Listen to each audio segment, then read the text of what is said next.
Bienvenida Celina Tamagnini. Celi, muchísimas gracias por estar del otro lado, del mundo, conectado en el maratón de conversaciones. Bienvenido y gracias por estar.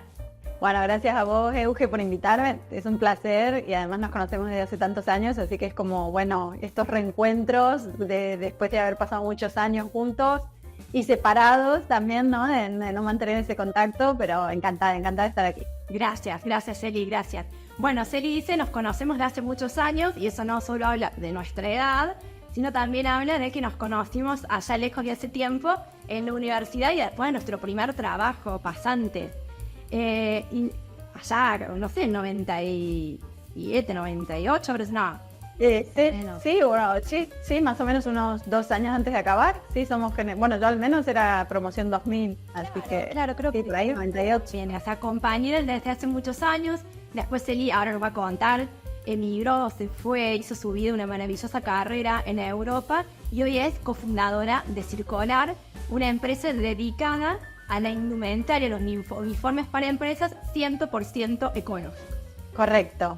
Bien. Sí. Celi, contanos, ¿cómo fue esto de, primero, vamos a empezar por el principio, digamos, ¿no? Esto de, te fuiste a Europa y te asentaste allá y hiciste tu vida allá. Bueno, ahora, digamos, no sé, a los de nuestra edad, ¿no? Cuando mirás hacia atrás, a veces tiene cierta lógica, a lo mejor esa trayectoria o no, o entendés por qué hubo ese desvío o no.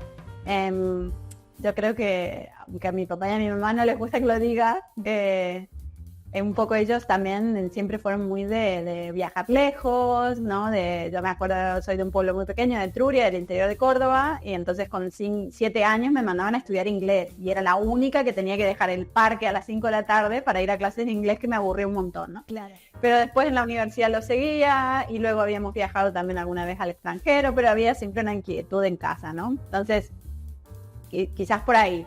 Luego, la verdad, el disparador de venirme a España en realidad es, bueno, ahora lo contás como una anécdota, en ese momento quizás puede tener toda la lógica, pero fue a través de Ceci Soriano, que la conocemos, ¿no? Que la acompañan. También está en las conversaciones, también está en la maratón de conversaciones Ceci y tuve la suerte de verla la semana pasada que estuvo acá en Argentina. Ah, qué bien. Bueno. Ella, me acuerdo que ella siempre quería venir a España y tal, y me saca una revista de másters que había acá en Europa y tal, entonces yo me compré la revista y empecé a mirar, y a partir de ahí, bueno, intenté con una beca, no salió, hasta que todo esto 2001, estamos hablando principios de 2001, la cosa no se veía muy bien en Argentina, pero era más, ahora realmente no era una cuestión económica, porque en realidad trabajo conseguí incluso de lo que habíamos estudiado. Claro. Y entonces... sale la oportunidad, lo comento con mis viejos y ni se lo pensaron, dijeron nosotros te apoyamos, y bueno, la idea era venir a trabajar. Pero claro, en ese momento hay que pensar, hace muchos años el cibercafé era muy caro, entonces no conseguías internet en cualquier lado. O sea, lo poco que podías averiguar era, bueno, agarro la revista, miro qué másters hay, los busco y tal. Y elegí Barcelona, o sea, no tanto porque la enciclopedia de mi casa no daba mucha información de Barcelona.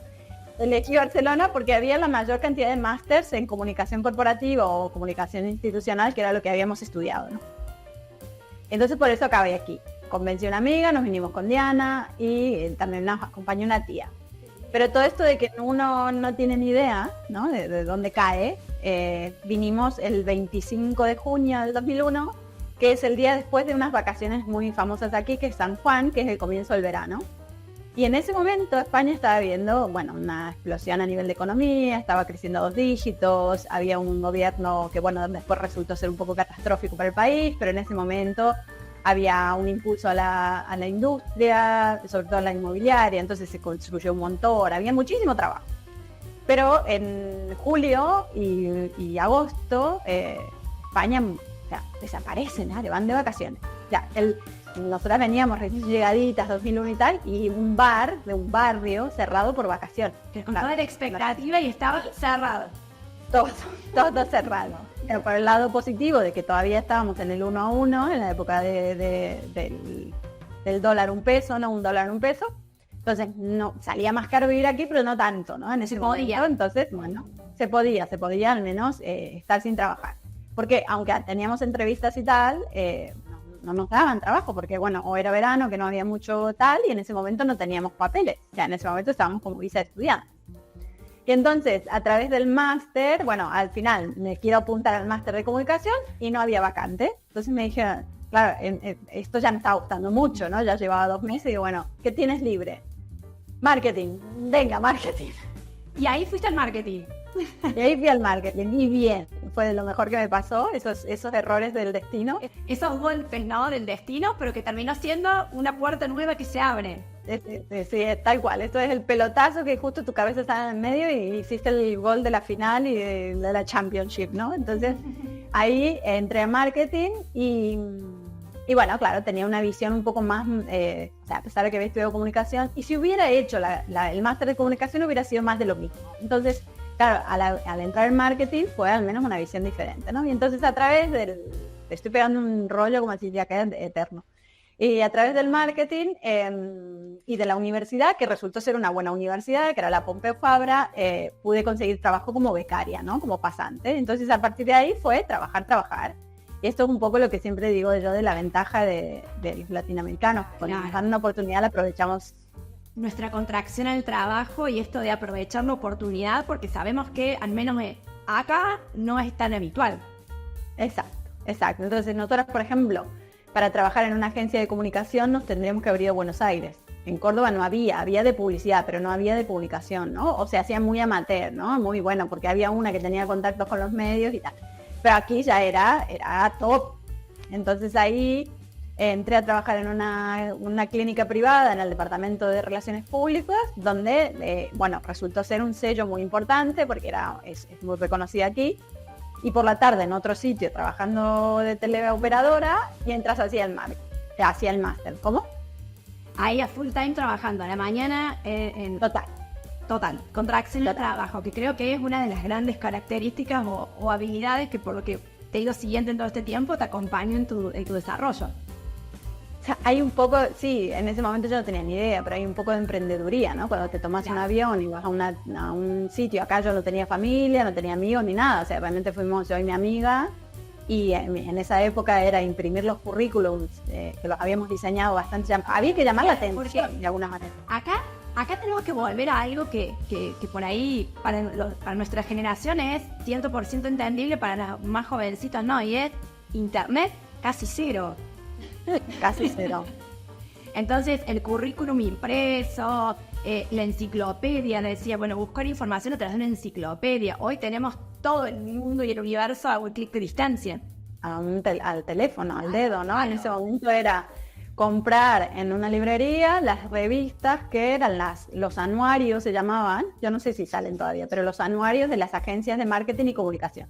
Entonces con una amiga nos compramos la revista y digamos, agarramos el mapa de Barcelona y visitar uno por uno. Y esto la gente de aquí no lo hacía. O sea, si había una oferta, se presentaban en la versión tradicional. Pero el hecho que vos, cara dura, acento argentino, y el currículum impreso, te tomabas el trabajo de golpear la puerta y con toda la cara, acá se dice el morro, con toda la cara, se dice, hola, ¿qué tal? Que buscar el morro, con todo el morro, que es como... Con todo el morro es como cara, ¿no? Decís ofrecer el trabajo de la tarde, o sea, el de la mañana me lo dieron porque fui personalmente, y el de la tarde dijeron, si tiene, en ese momento decían los huevos, porque ahora dirían los ovarios, si tiene los ovarios de golpear la puerta y el trabajo va a tener los ovarios de levantar el teléfono y buscar clientes, ¿no? Entonces por eso me contrataron. Ahora lo veo, en ese momento me parecía súper normal querer trabajar y querer cumplir horario y darlo todo, me parecía súper normal con 24, 25. Es que es de idiosincrasia, ¿no? Y acá eso es común. Porque, bueno, acá más allá de la necesidad de trabajo y de la búsqueda mucho más es difícil, que seguramente tienen que hacer quienes recién se reciben y comienzan, pero acá era habitual esto de salir a golpear puertas, acá se diría golpear puertas. Total, claro, aquí era un valor diferencial, por así decirlo. Bueno, tuve suerte de caer en el departamento de comunicación corporativa de una clínica privada. Con la buena suerte, porque a veces la suerte se busca, se trabaja, se madruga, se estudia, ¿no? Pero en ese caso, en ese caso, esa buena suerte sí que fue suerte de los universos que se alinearon.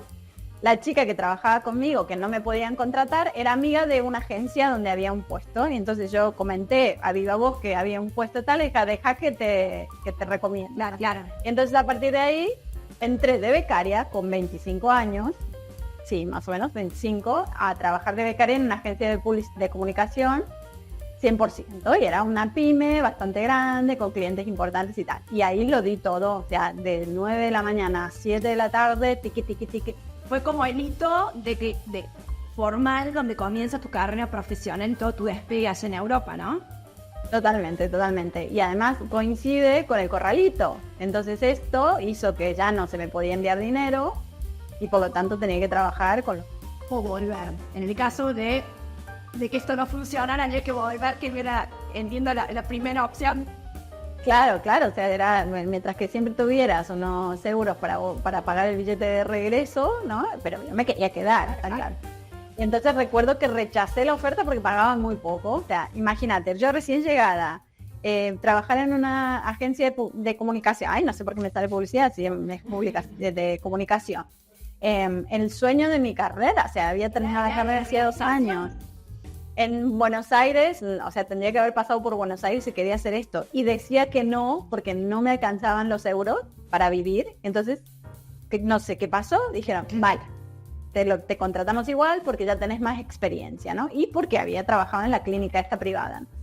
Así que ahí esa oportunidad la agarré con todo. Era un full time, te ganaba muy poco, pero esos euros se estrujaban increíblemente. Sí, con todo. A todo. Sí. Y entonces a partir de ahí fue, bueno, con esta agencia fue muy bien, me recomendaron a un cliente y ahí, digamos, seguí carrera en comunicación externa, ¿no? Que de ahí pasé a una startup tecnológica que en ese momento era 2002, había habido el boom tecnológico en el 2000, entonces el dueño era un visionario más a nivel tecnológico y tal, que de hecho su visión era lo que está pasando ahora con el smartphone, él lo vio con la televisión. Entonces él lo que tenía era el proyecto entras a casa y con la televisión manejas la calefacción. Sí, la casa inteligente, pero lo centró en el televisor, no en el smartphone. Claro. Ahora lo es. En ese momento era un visionario que no pudo... Como estos visionarios que no logramos entender bien qué hacen, ¿no? O cuál es la idea, porque están muy adelantados. Celi, y allá te desarrollaste en todo lo que es comunicación externa a partir de ahí, por lo que entiendo. Sí, todo externa 100%, me encantaba, o sea, realmente me sentía una privilegiada poder trabajar de algo que había estudiado, ¿no? Entonces, bueno, a partir de ahí, ¿qué pasa? En Europa estamos hablando que en España se habla español, pero cruzas fronteras y ya tenés que hablar otro idioma, ¿no? Entonces el inglés empezaba a ser todo lo que mis padres... Claro.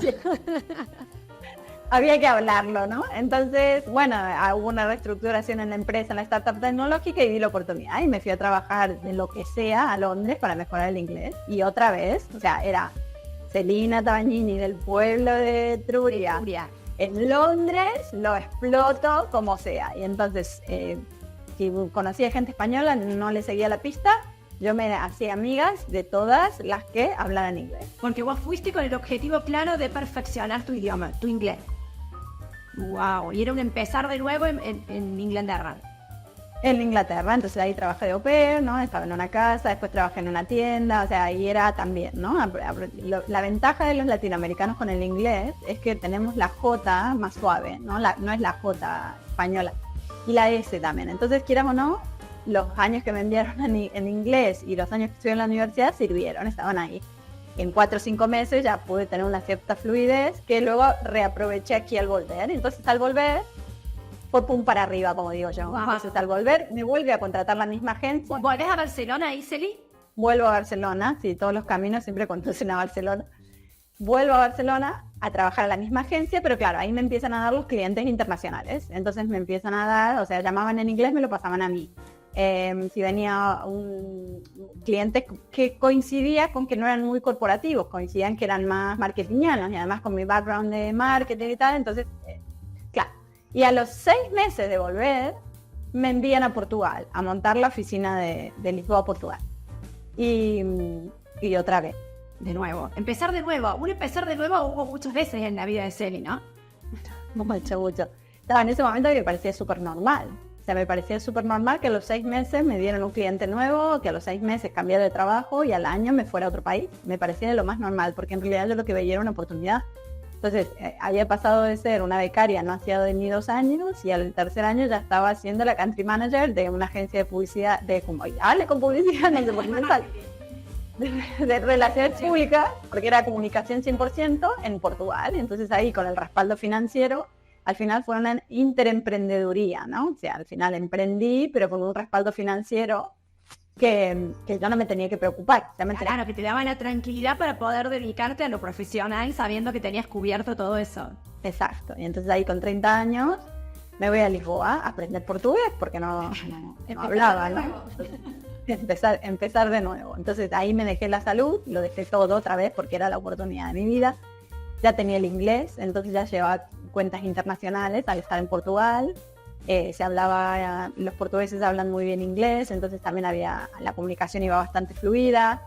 Bueno, es el choque cultural de haber venido o sea, a pesar de que yo era argentina y siempre lo decía en Portugal es como un término medio entre España y Argentina, ¿no? Entonces hay cosas, o sea, culturalmente son muy diferentes, son dos países totalmente diferentes y la multiculturalidad de España, por ejemplo, entre el País Vasco, Cataluña o Madrid es muy grande. No es tanto como en Argentina, o al menos como yo la recuerdo. Entonces en Portugal era lo mismo, era como un intermediario. Yo trabajaba para una empresa española que quería hacer las cosas a lo catalana, digamos, en Portugal. Entonces era el choque cultural mutuo, ¿no? Es decir, no, aquí las cosas no son así. Y yo, ya, pero que lo tenemos que hacer así, ¿no? O al revés. En Portugal son más lentos, hay que hacerlo con más tranquilidad, tienen una profundidad, ¿no? Tienen un nivel cultural muy alto, pero también son muy metodológicos, entonces no puedes improvisar, ¿no? Y bueno, de ahí en el segundo año de Portugal conozco de viaje a mi actual marido, el único, que él es holandés, y entonces cuando decidimos vivir juntos, ahí es donde dije, yo quiero volver a Barcelona. Volvés a Barcelona, lo llevas a Barcelona con vos. Exacto, entonces ahí ya venía con el idioma portugués, vuelvo a la agencia y trabajo 2 años. Lo que pasa que sí que es verdad que, claro, venía un poco a salvajada, porque de ser jefa en un país a volver a lo mejor a la oficina, quería más cosas y al final son retos, ¿no? Y entonces al cabo de 2 años, bueno, con la agencia veíamos que la verdad no había mucho más futuro para mí, entonces me recomiendan a uno de sus clientes que es PepsiCo, que era la multinacional. Sí. Y bueno, perfecto, o sea, al cabo de 2 meses o algo así, entro en la gran corporación. De nuevo, vamos bueno, ya habías estado acá en una gran corporación, pero allá ya vas a otro nivel, digamos. Sí, ahí era el departamento de comunicación corporativa de una gran corporación, o sea, era como, bueno, o sea, una cosa era el departamento de comunicación, o sea, era el externo a través de las agencias y aquí era interno, la multinacional. Y ahí estuve 8 años, de los cuales, bueno, aprendí muchísimo, los procesos son totalmente diferentes. Ahí también pude conciliar la vida profesional, encontrar ese balance entre la vida profesional y la personal, teniendo las 2 hijas. Llenas, porque ahí aparece la maternidad entra dentro de tu vida corporativa. Exacto. Entonces ahí, bueno, también por toda la experiencia, por todo lo vivido aquí y tal, bueno, son 22 años viviendo acá, yo mi vida profesional prácticamente la tengo aquí, así, allá trabajé un par de meses en un sitio y poco más, ¿no? O los trabajos de pasantía y tal, pero realmente la manera de trabajar o el concepto trabajo, todo lo he aprendido y yo trabajo como se trabaja en España, ¿no? No sabría, o sea, tendría que aprender cómo trabajar en Argentina. Claro. Y entonces ahí valoraba muchísimo la conciliación, ¿no? Entonces ahí una jornada reducida, trabajaba 6 horas. Perfecto. ¿Cómo hiciste este tema? Me parece todo lo que tiene que ver con el liderazgo femenino y el rol de la mujer en la empresa. ¿Cuál fue tu clave o cuáles fueron tus claves o lo que fuiste aprendiendo en el camino para conciliar la maternidad con un puesto de alta gerencia? Claro. Bueno, era intermedia, no era alta. Ya me hubiese gustado. Bueno, gerencia intermedia tendiente alta. Exacto, entonces, digamos, yo no fui de las primeras mamás de mi grupo de amigas. Aquí separé mucho más tarde, entonces yo a mi pareja lo conocí con 30, por lo tanto tuvimos unos 5 años de estar en pareja y después cuando decidimos tener hijos. por lo tanto ya me agarraba con 35, con cierta experiencia, ¿no? Sí, con otras prioridades también, y no es lo mismo, lo sé, ser mamá aquí que ser mamá allí. O sea, no es lo mismo un trabajo estable, un seguro de desempleo si te pasa algo, una ayuda del no sé quién, que te puedes dar el lujo de elegir, ¿no? Entonces, en ese momento, bueno, era un muy buen lugar para trabajar. O sea, la ley aquí te da 4 meses y te agrega 1 hora y media de lactancia al día o algo así. Entonces, si las empresas trabajan bien la parte de conciliación, te puedes tomar hasta 5 meses. O sea, tu bebé... 5 meses de licencia por maternidad ya te facilitan los primeros meses, que son los más críticos, donde más se requiere la presencia de la mamá. Y después 1 hora y media de periodo de lactancia, digamos. Claro que depende, si la empresa es flexible, te lo deja unir, entonces tomas los 5 meses enteros, ¿no? Claro. En el caso de PepsiCo te daban días extras por la lactancia, más vacaciones, más no sé qué. Si juntabas todo, eran 7 meses. Entonces, claro, es una paz increíble, increíble. Ahora la ley es diferente de cuando yo estaba. Ahora el padre también tiene permiso y lo puede compatibilizar con la madre. Entonces, por ejemplo, yo tuve una sobrina hace poco y son 8 meses entre los dos. Entonces, la bebé estuvo... Primero la licencia de la mamá y el papá la acomoda para que siga. Claro, qué bueno. Ahí, claro, está muy bien. Aquí el sistema de guarderías y el sistema escolar, sobre todo en las ciudades, el bebé estaba de 9 de la mañana a 6 de la tarde. O sea, había el que hace jornada completa, ¿no? Yo sabía que eso no lo quería. O sea, yo eso, digamos, por eso te digo que no fui de las primeras en parir, fui más en el medio, casi de las últimas, entonces podía ver lo que no quería. ¿Pudiste ver en tus compañeras que habían parido antes, más jovencitas, cómo habían llegado a la maternidad y sabías lo que no? Vos querías estar más tiempo con... Exacto. Y además que... bueno, tengo un marido que comparte, o sea, no ayuda, comparte. Entonces él también dejó de trabajar un par de horas, es como autónomo, entonces él tiene su propio negocio y decidió trabajar menos, yo también, entonces nos repartimos. El que estaba a la mañana, él no estaba a la tarde, ¿no? Y así estuvimos, bueno, conciliando hasta que la niña la mayor fue a la guardería con 10 meses, solo 3 días a la semana. El resto lo arreglamos con los papás. Todo lo metódico que habías aprendido en Portugal lo trasladaste al hogar, a organizar todo el método para estar más tiempo con las nenas. Digamos, esto yo siempre digo, es el lujo de vivir aquí también, que nos lo pudimos permitir. Pero también recuerdo cuando estaba en la multinacional, digo, bueno, no, claro, mi marido la va a cuidar por las mañanas, yo la por las tardes, y decía, qué lujo, no, bueno, no, el lujo no, lo vamos a cobrar menos. O sea, lo que vamos a hacer es bajar el salario. Claro, en lugar de pagárselo a una niñera, no, nos bajamos el salario y nos organizamos de tal manera para que la niña no tenga que estar con una cangura. Entonces tenían, el papá pasaba las mañanas con ella y yo pasaba las tardes, ¿no? Entonces, esto era, claro, que no se enfermaran, que no sé qué, ¿no? Esto pasa igual.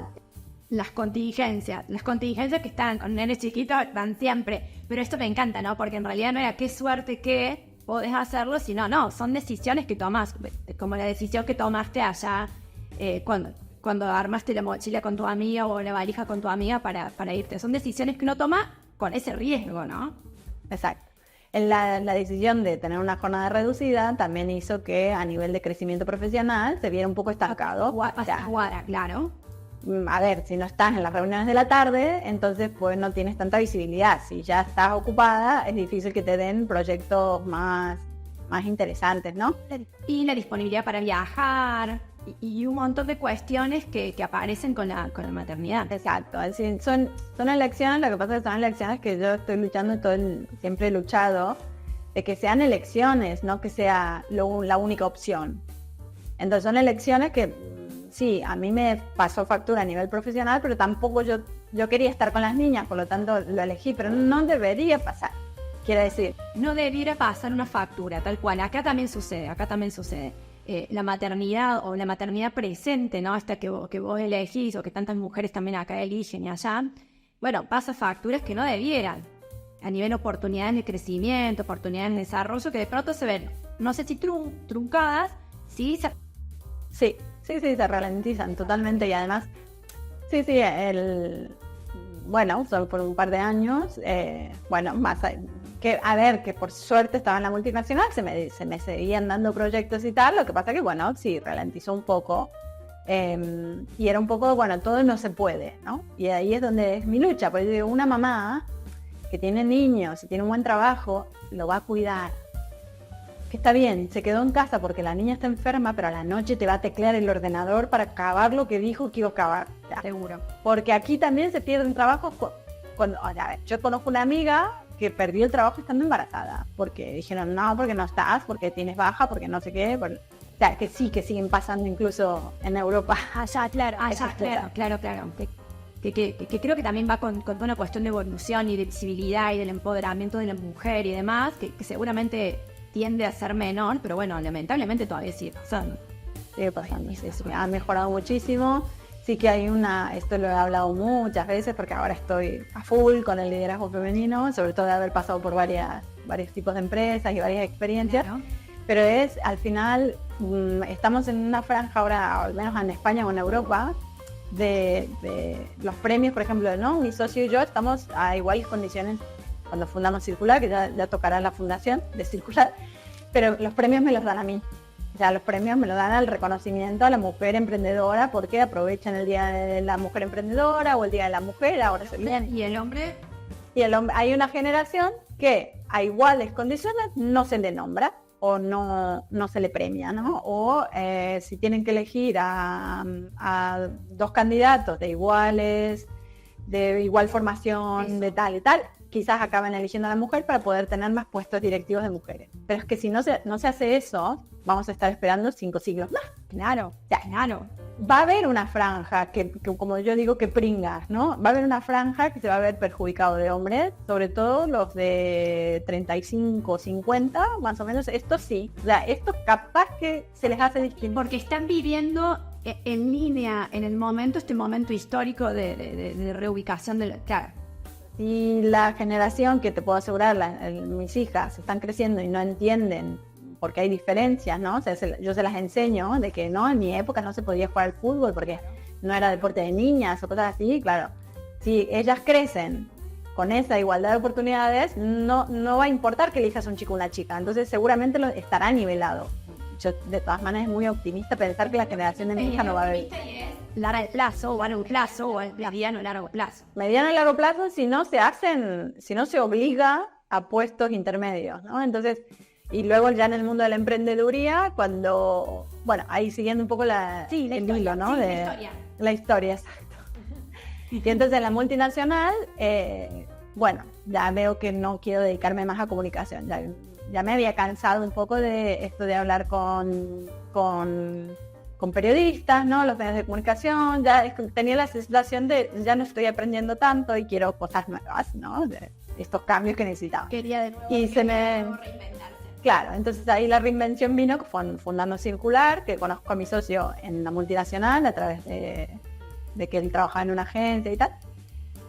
Y entonces ahí es donde decidimos montar esto, que era una empresa de triple impacto, o sea, una empresa económicamente, ¿no? No era una fundación ni una ONG, sino que es con ánimo de lucro. Una empresa. Exacto. Con impacto medioambiental, que era ropa laboral ecológica, y el impacto, y ahí otra vez lo de las mujeres, de impactar positivamente del impacto social, exacto, que era trabajar con... ¿Talleres? Sí, a través de talleres, y esto, bueno, fue la idea romántica que después, claro, esto a todo el mundo le pasa, yo quiero esto, y luego las circunstancias del negocio, del mercado, de la crisis, de la pandemia, de lo que fuera, acabas, bueno, intentándolos respetar al máximo. Sí. Celi, te hago una pregunta. ¿Ustedes fundan Circular ya en los meses? Pandemia, ¿no? O al poquito tiempo. De nuevo, 4 meses. De nuevo, reinventarse o reacomodarse, me imagino. Fue muy loco porque, bueno, yo trabajé en el 2019 prácticamente la viabilidad del negocio. Porque claro, no tenía ni idea de lo que era montar una empresa, ¿no? Entonces, al final del 19 lanzamos comercialmente con un video, ¿no? El video que se ve en la web y tal. Lanzamos comercialmente, va súper bien. Nosotros pensábamos que iba demasiado lento y ahora nos damos cuenta que no, que iba muy bien. Habíamos tenido confirmación de de miles de camisetas, de grandes logos y tal. Y en marzo viene la pandemia, entonces ahí cada uno en su casa, ¿no? Con su familia, decíamos, bueno, ¿qué hacemos? Y todavía tenemos, recién empezábamos, entonces fue como se paró el mercado de ropa laboral porque nadie trabajaba, todo se paró mucho aquí, también se paró la moda, entonces todos los proveedores que no podían hacer ropa, por así decirlo, nos empezaron a contactar para ver qué podíamos hacer con empresas, porque las empresas seguían, o sea, aquí... en Argentina estuvo parado mucho tiempo, acá se paraba como cada 15 días te decían, más 15 días más, 15, entonces nunca se sabía realmente cuánto íbamos a estar encerrados. Así que las empresas volvieron en abril, por ahí, y tenían que volver con mascarillas porque era obligatorio. Entonces ahí hicimos un pivotaje a mascarillas, que era lo que realmente necesitaban nuestros clientes. Y realmente esto fue la demostración, porque los clientes que confirmaban mascarillas fueron clientes que habíamos visitado antes de pandemia, o sea que había... Todo lo que habían movido, sembrado antes, dio sus frutos ahí en pandemia, digamos, en un contexto inimaginado, con un producto de mascarillas que tampoco me imagino las tenían en la mira. No, en absoluto. Claramente. Lo que sí tenía que cumplir el medioambiental o el social, entonces había opciones de mascarillas hechas en los talleres sociales, que esto estuvieron trabajando muchísimo en época de pandemia, haciendo batas médicas, bueno... Hubo un problema de suministro de mascarillas al principio y entonces, claro, no había. Y luego que sean mascarillas que se pudieran reusar para no estar, porque claro, encontrabas mascarillas tiradas en la calle, bueno, era un poco drama medioambiental, ¿no? Ya se empezaban a recoger mascarillas en el mar, era un poco duro. Recuerdo esas imágenes, recuerdo esas imágenes que llegaban en ese periodo. Seri, ¿y cómo se mantuvieron protagonistas, optimistas? Porque te escucho hablar y más allá del contexto crítico de la pandemia, era cada uno en su casa viendo qué hacemos. Claro.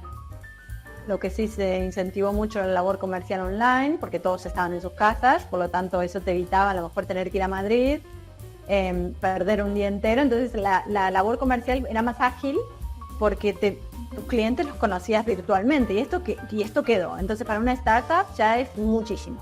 O sea, porque no es lo mismo una llamada de una hora como estoy haciendo con vos, a tener que ir a Madrid, a hacer que 3 empresas te vean el mismo día. Coincidan.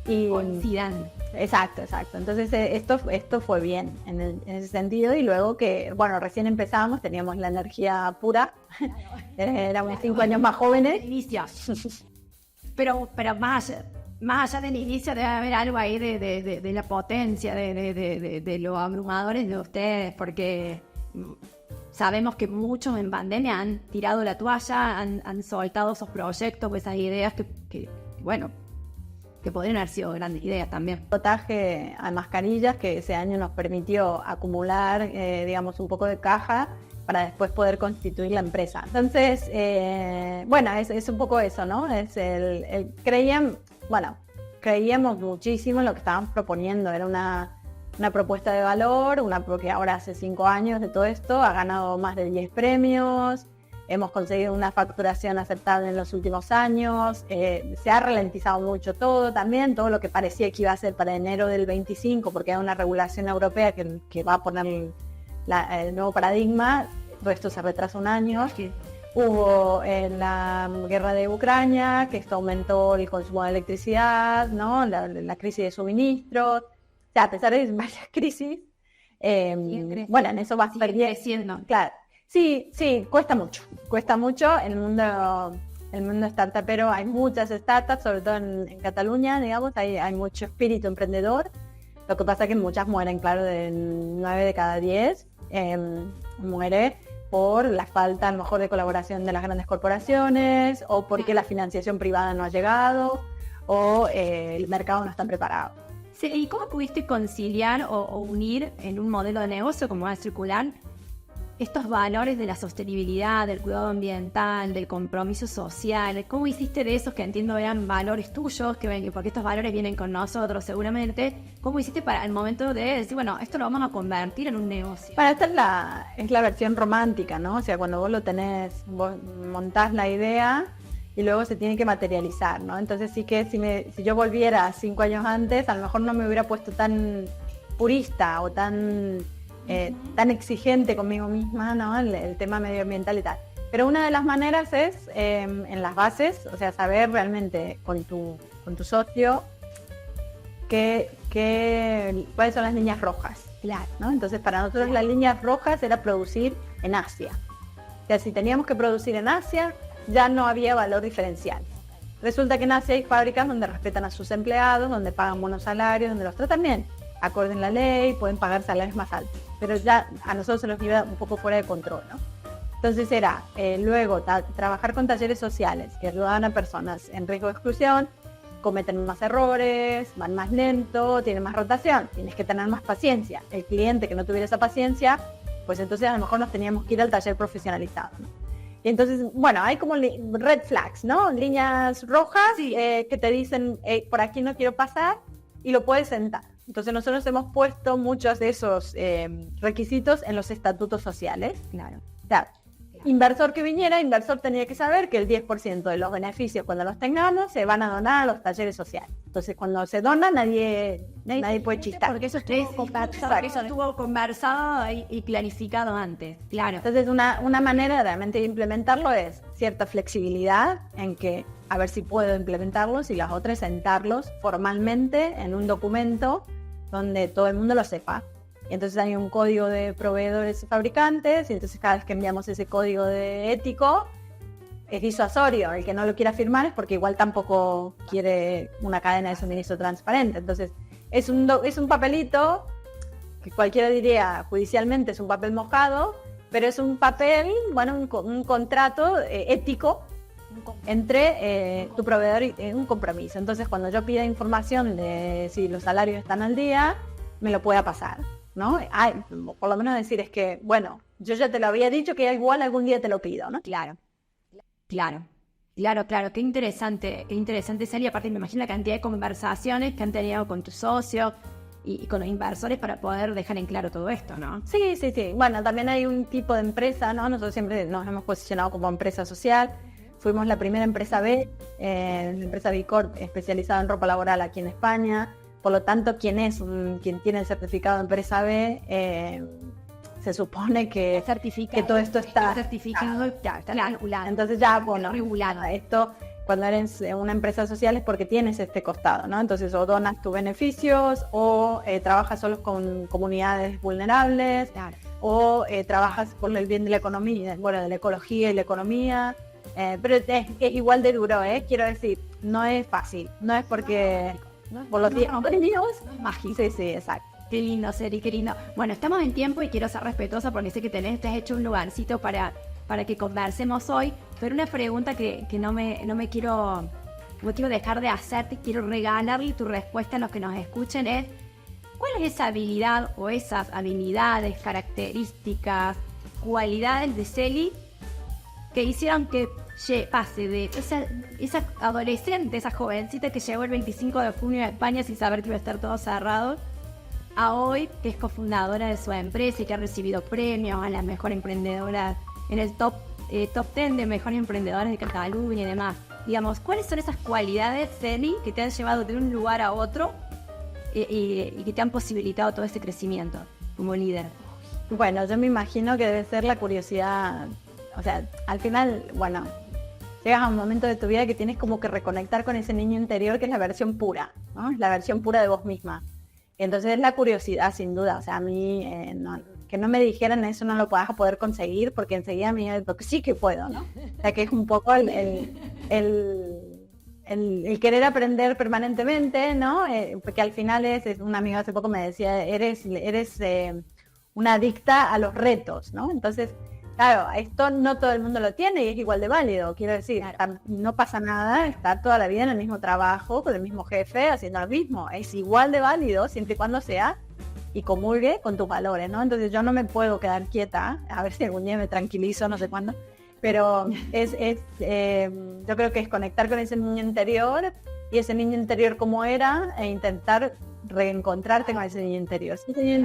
Claro, traerlo, exacto. Si era tímido, bueno, a ver por qué era tímido, ¿no? Entonces, ¿en qué te has convertido ahora? A lo mejor esa timidez sigue estando, lo único que has aprendido habilidades de comunicación y parece que no lo sos. O en mi caso, tímida nada, era extrovertida y saltaba de los árboles como te bailaba clásico, ¿no? O sea, tenía como una... Clásica, claro. Y entonces es eso, es el querer aprender permanentemente, y entonces es... Y luego hay un tema, que esto también me ha salvado muchas veces de situaciones muy complicadas, que es el miedo no me paraliza. O sea, cuando identifico que no hago algo por miedo, entonces digo, el miedo, ¿qué me está paralizando, no? Entonces ahí paso a la acción. O sea, lo que... Acción. Sí. Pues lo que puede haber es que si me estoy quejando demasiado tiempo, se acabará pronto porque me aburro a mí misma. O sea, a veces amigas me dicen, pero no estás explicando nada, es que es tan aburrido, o sea, mejor ni te lo explico, ya lo solucionaré y ya te cuento la acción, ¿no? Entonces esto también... No nos quedemos acá porque esto no está bueno. Exacto. Pero también es verdad, va de personalidades, ¿no? O sea, a mí me sale así, y siempre me ha salido así y me ha ido bien. Y luego lo otro, lo que, sobre todo los más jovencitos, porque las que tienen 40 o 50, o 3 para 50, como me decía una amiga, éramos 3 para 50, que ya la vida, ya estamos más... Promediando la vida. Pero quiero decir que ya estoy más cerca del final que del principio, o al menos más cerca del final de mi carrera profesional. Seguro. No de mi vida, pero de mi carrera profesional seguro estoy más cerca del acabar que del de empezar, ¿no? Ahora ¿ves? Ahora estas son cosas de la edad, me quedé en blanco. Es cosa de edad, te quedaste. Bueno, me estabas contando lo que te había dicho una amiga de, de las habilidades tuyas, características que habíamos dicho, curiosidad, capacidad para aprender y el miedo no me paraliza. Y tu amiga te dijo algo que no recordamos ahora. Esto pasa también con la edad. Bueno, ahora, a ver, igual viene. No, era un consejo más bien para la gente joven. Sí. Sí. Bueno, ahora no sé qué, se van a quedar sin el consejo. Sí, consejo. Pero bueno, entonces como habilidades, como características que han traído a Celi al éxito, a vivir la vida, el éxito entendido como eso, ¿no? Entendido como vivir la vida que querés vivir, poder, como decíamos antes, poder elegir. La curiosidad, y ahí me quedaba pensando en esto de ver en la enciclopedia de tu casa cómo era Barcelona. Bueno, genera curiosidad, porque hoy con internet podríamos ver tantísimo más. La capacidad para aprender y para cambiar, ¿no? Porque ahí creo que con todo lo que fuiste aprendiendo, idiomas, másters, experiencias, vivir en diferentes países y bueno, y todo lo que nos fuiste contando de tus cambios. Y bueno, el miedo no me paraliza, que ese me encanta y lo he escuchado ya en otras oportunidades, en estos super líderes. Entonces, el miedo, ¿no? Gestionar el miedo. El miedo tenemos todos, en tanto humanos. Hace un ratito conversábamos y decíamos... permiso para ser humano y tener miedo. Bueno, y tengo miedo que me salga mal, y tengo miedo que no guste, y tengo miedo, pero lo hago igual. Si no me Claro, exacto. Sí, al final, mira, llegado a este punto, me habían nominado a un premio que era, no gané, pero yo siempre digo que fue el efecto David Bisbal, porque Bisbal no ganó el concurso. Bisbal no ganó el concurso y es ultra famosa, claro, y es como que, ¿cómo que estuvo ahí y no ganó? Yo también me enteré de grande que no había ganado. Y entonces yo cuando era pequeña me decían, ¿qué tal? ¿Cómo te fue en la competición de natación? Bien, saliste una. Ay, ¿cuántos compitieron? 2. O sea, siempre era el lado positivo, ¿no? O sea, no, yo última no, segunda, ¿no? Exacto. Entonces, en ese premio me nominaban, yo me había postulado en la categoría de Startup. Y ellos me reubicaron en inspiración. Y yo pensaba, bueno, ya está, yo ya llegué, o sea, no me pidas nada más. Inspirar a otra mujer, inspirar a una niña, ya está, o sea... ahí está, era esto, mi propósito. Vamos, como dicen, ¿no? Y entonces me pasó este verano, fuimos a África, que ahí vive mi cuñado, y entonces le contaba a una mujer ahí, ¿no? De una ONG que estuve haciendo un voluntariado, y le digo, del convoy, teníamos 3 camionetas, y mis cuñados manejaban las otras 2, y yo manejaba la mía, porque a mí me gusta mucho conducir, pero a mi marido no. Y entonces yo era mujer blanca conduciendo una camioneta en África. Claro, ¿qué hizo? Exacto, entonces yo le explicaba a estas mujeres, le digo, yo de solo ver que una niña me viera a mí como mujer conduciendo una camioneta, que diga algún día yo quiero ser así, ¿no? Pero también que es con el privilegio de ser de la piel blanca. Y entonces una de las mujeres se subió al coche del marido y le dijo, conduzco yo. O sea, yo no inspiré a la niña, inspiré a la mujer, que sí es negra. Exacto, que ella sí es negra y que ella sí va a manejar un coche para que las niñitas negras también la puedan ver, decir, y yo quiero ser como ella, ¿no? Ahí fue, digo, perfecto, o sea, va a tener mucho más impacto esa mujer conduciendo de lo que yo, mujer blanca, conduciendo, ¿no? Y ahí está, o sea, este es el poder inspirar a otras, o sea, que las chicas jóvenes me escuchen y que lo intenten, y que hay mucho de carga mental que viene dada, dicen que con el género no, es una carga mental cultural, o sea, nos han enseñado que tenemos que estar en todo y que somos rebuscadas, pues simplificar al máximo y conseguir, o sea, en realidad, no importa lo que quiera ser, o sea, no importa lo que haya sido, o sea, no importa que a lo mejor yo viniera de un pueblito, no importa que yo sea argentina, sino de lo que quiero ser. Entonces, es un poco el lema que cuando me lo preguntan es, bueno, si fuiste una botella de plástico, ahora sos un delantal, pues acá es igual. Da igual si sos inmigrante, lo que querés es a dónde querés ir. ¿No? Entonces, sí, ¿dónde querés? Exacto. Y sé que es muy fácil hablar desde una perspectiva económica estable, desde un apoyo de un marido que paga las facturas mientras a mí me va bien. O sea, soy totalmente consciente de que esto se habla desde la abundancia y el lujo. Exacto. Sí. Pero que no pierdan la esperanza, porque yo vengo de ahí, o sea, vengo del mismo sitio. Y oportunidad que hay, aprovecharla y sacar al máximo. Y si te está haciendo perder el tiempo, a otra cosa. No es eso. Wow, me pone a piel de gallina, Celi, qué hermoso lo que decís. Y qué lindo mensaje para todos, no solo para los más jovencitos, las más jovencitas, porque es un mensaje bien directo hacia las mujeres en este último caso, pero creo que para todos.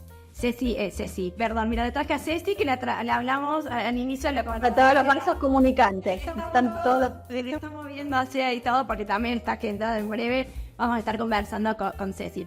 Celi, sé que tenés un compromiso con tus niñas, así que muchísimas gracias por tu tiempo, por tu inspiración, porque me has inspirado como a esa mujer negra que condujo luego el camión, así que muchísimas gracias por tu tiempo, por tu generosidad y bueno, seguro seguimos conversando.